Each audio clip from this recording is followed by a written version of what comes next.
Spoštovani, lepo pozdravljeni. Letos v Cankarjevem domu tretjič zapored obeležujemo Svetovni dan čebel. Cankarjev dom je s čebelami močno povezan, saj imamo na naši strehi čebeljak, v katerem pridelujemo vrhunski med. Žal ga ni toliko, da bi bil na voljo za prodajo, ampak ga namenjamo poslovnim partnerjem Cankarjevega doma, zato se vsekakor splača biti poslovni partner Cankarjevega doma. V času epidemije so bile čebele v Cankarjevem domu čisto edine zaposlene, ki so lahko nemoteno opravljale svojo dejavnost, mi pa smo žal morali odpovedati številne prireditve. Zanimivo je, da smo imeli tudi leta 2003 v Cankarjevem domu mednarodni čebelarski kongres Apimondija s 5000 udeleženci, ki še do danes velja za največjo kongresno prireditev v zgodovini Cankarjevega doma. Torej naj živijo čebele in njihovo nemoteno delo tako na naši strehi kot povsod po svetu. Danes obeležujemo Svetovni dan čebel. Slovenci smo lahko na ta dan izredno ponosni zaradi več razlogov.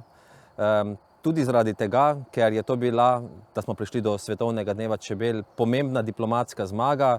Slovenci smo predlagali ta dan in smo se potem več kot 3 leta trudili, da je na koncu res prišlo do razglasitve. In v vsem tem času, ko smo si prizadevali, da bi prišlo do razglasitve, smo morali premagati kar veliko stopnic, da smo potem leta 2017 prišli do Združenih narodov, od kjer smo dobili glavno potrditev. In skozi celoten proces smo lahko bili zelo ponosni, tudi sam sem bil zelo ponosen, da sem Slovenec, ker vse povsod nismo dobili samo podpore temu dnevu, ampak smo dobili soglasno podporo s čestitkami, ker so nam ljudje priznavali neko vlogo Sloveniji, da si prizadevamo za nekaj dobrega, ne za eno sebično idejo, ki bi bila dobra samo za eno državo, ampak širše, za regijo, za celoten svet. Ker mi, ko si prizadevamo za to, da bi ohranili čebele, mi si prizadevamo, da bi ohranili naravo, ker čebele za svoj obstoj potrebujejo podobne pogoje kot tudi ljudje. To je čist zrak, čisto vodo, čisto naravo. In če nam bo uspelo naravo ohraniti, bomo s tem ohranili tudi ostale organizme, tudi nas, ljudi in tudi planet.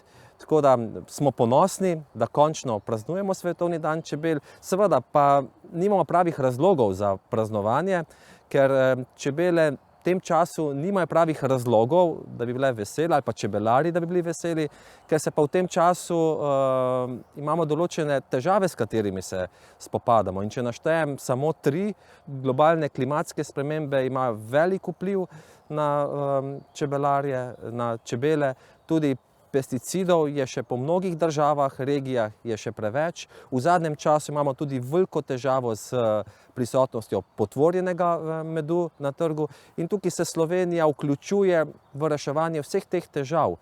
Pri nekaterih težavah želimo pokazati dobro prakso, kot je to pri preprečevanju zastrupitev s pesticidi, ker to težavo smo v Sloveniji dokaj uspešno rešili in teh zastrupitev skoraj da nimamo več, za razliko od nekaterih drugih držav, zlasti držav Latinske Amerike, Brazilije, Argentine ali pa nam bližjih držav, Poljska, Češka, Ukrajina.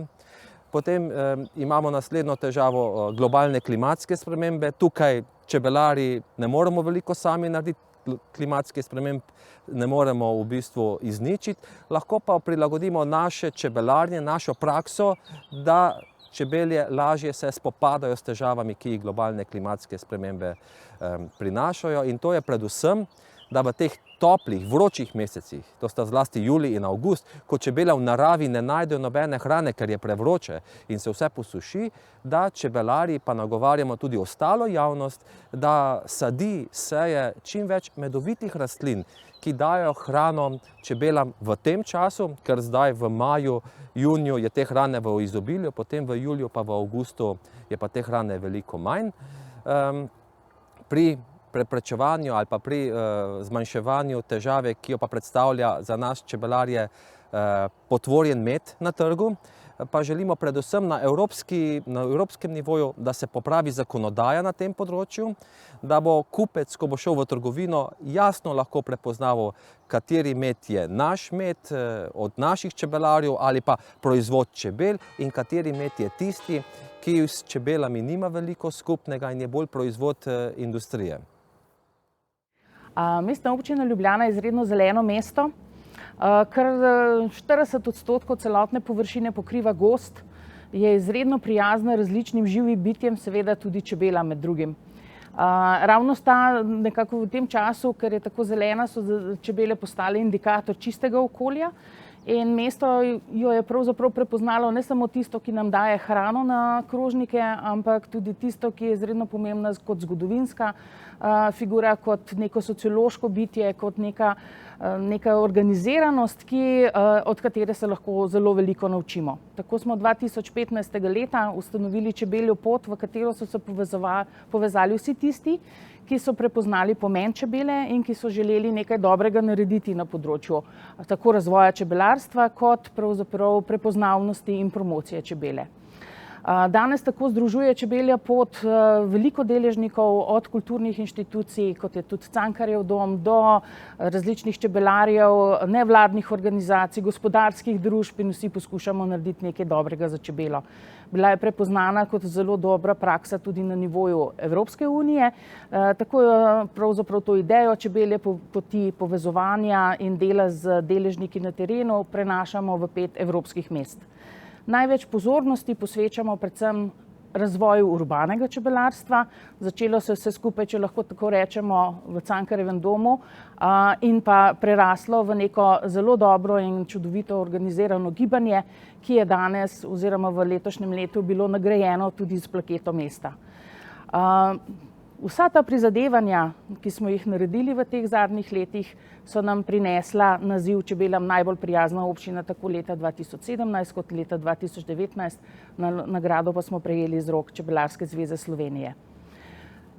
Mislim, da je čas, da pravzaprav nadaljujemo s svojim delom, da res skrbimo za čebele, ne samo za tiste, ki nam dajejo med, tudi za vse tiste, ki oprašujejo, se pravi za vse divje opraševalce, in skupaj nam bo sigurno uspelo.